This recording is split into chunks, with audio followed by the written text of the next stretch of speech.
Sur les 1254 électeurs qui ont constitué le corps électoral dans la région de l'Ouest, lors des sénatoriales du dimanche 12 mars 2023, seuls 9 étaient des handicapés, soit à peine 7% de l'électorat.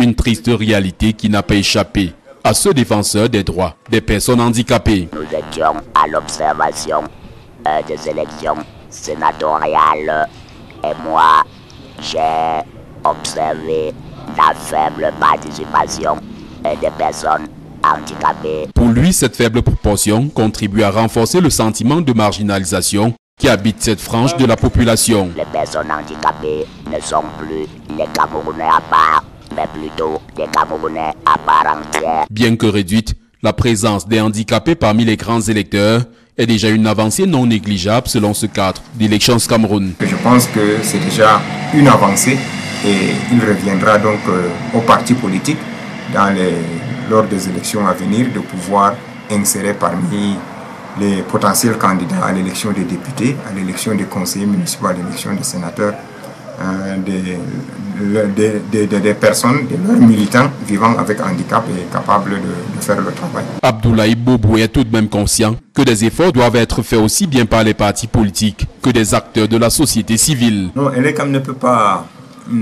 outrepasser un certain nombre de choses parce que les partis politiques ont la liberté de choisir les candidats, de présenter les candidats. Sociologique bien sûr, ça c'est une disposition de la loi.